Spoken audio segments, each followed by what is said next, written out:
What I'm going to talk about today builds on the work we've done on the Work Package 4, and what we then later on conceptualized on the Work Package 3, and what we're next going to be trying to make more concrete and operational on the kind of both work packages. So a bit of a snapshot of where we are at the moment.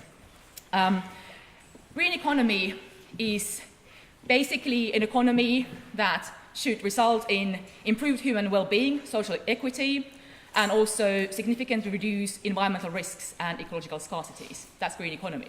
It is basically a metaphor for more sustainable economy in the world. And it is a high-level policy concept that has been endorsed by the European countries, also the countries at the global level, in one form or another. And what is important for us here in the context of operas is that green economy is supposed to also very much take into consideration natural capital and ecosystem services. And that's kind of where we are at and starting from. Because everybody in this room knows this. This is what is wrong with the current economy. We are not accounting for ecosystem services and natural capital. So this is what is wrong with things.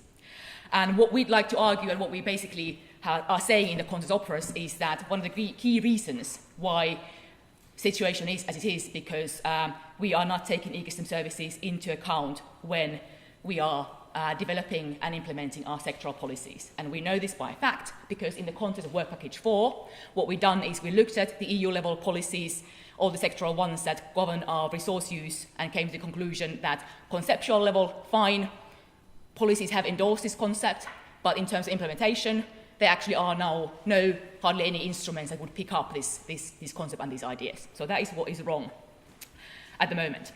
So we argue that limited integration of ecosystem services and natural capital into sectoral policies is one of the key limitations for green economy at the moment.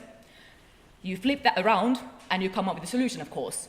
If we improve this integration by opera's tools, we will be hopefully supporting a greener economy in the future.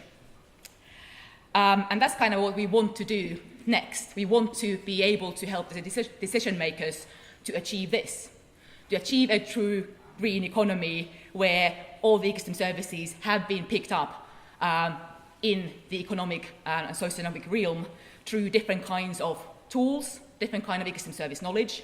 So for example, provisioning services, new markets, green public procurement, certification, recognition of non-market values, regulating services. You have the right kinds of indicators which you haven't had before. You integrate those into natural capital accounting. You develop PES schemes, offsetting schemes, and so forth. So that is kind of where we want to get to, and we would like to do our bit to help the decision makers to get there. And we would like to do that by helping them to do what we've done ourselves. So basically start off by developing a way for decision makers to do a comprehensive sectoral policy assessment, to see how well these ideas have been integrated in the current policies and what can be done in the future, where the bottlenecks are and also where the future opportunities are. So basically telling them to do what we've done in a more simple stepwise manner. And also telling them and advising them how the instruments that are there for ecosystem services in terms of knowledge, in terms of picking up this knowledge, supporting decision making, and also implementing this knowledge, how it links to different sectoral policy questions. So basically how all that we do in operas, all these different instruments we work on, how that feeds into different sectoral policies and helps to make them more green. That is the grand idea. And for example, if you look at some of the exemplars, I just took the wine one here as an example because it somehow is maybe easiest to grasp for people. The outcome of a policy assessment for the wine exemplar could simply be that primary policy sector influencing the winemaking and making it to be more greener in the region is agriculture. But it will also have a secondary policy sector influencing it, which will be water, because wine depends on water, sustainable water. To prevent the rate trade-offs, you would use environmental impact assessments, perhaps.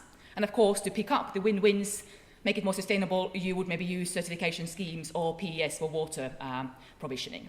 So outcome of a policy assessment, picking it up in the context of green economy would look something like this, perhaps. We're working together with the Scottish exemplar, where we have a lot of question marks still, so we're kind of answering these questions. We don't know what the answers are yet, but hopefully soon we will.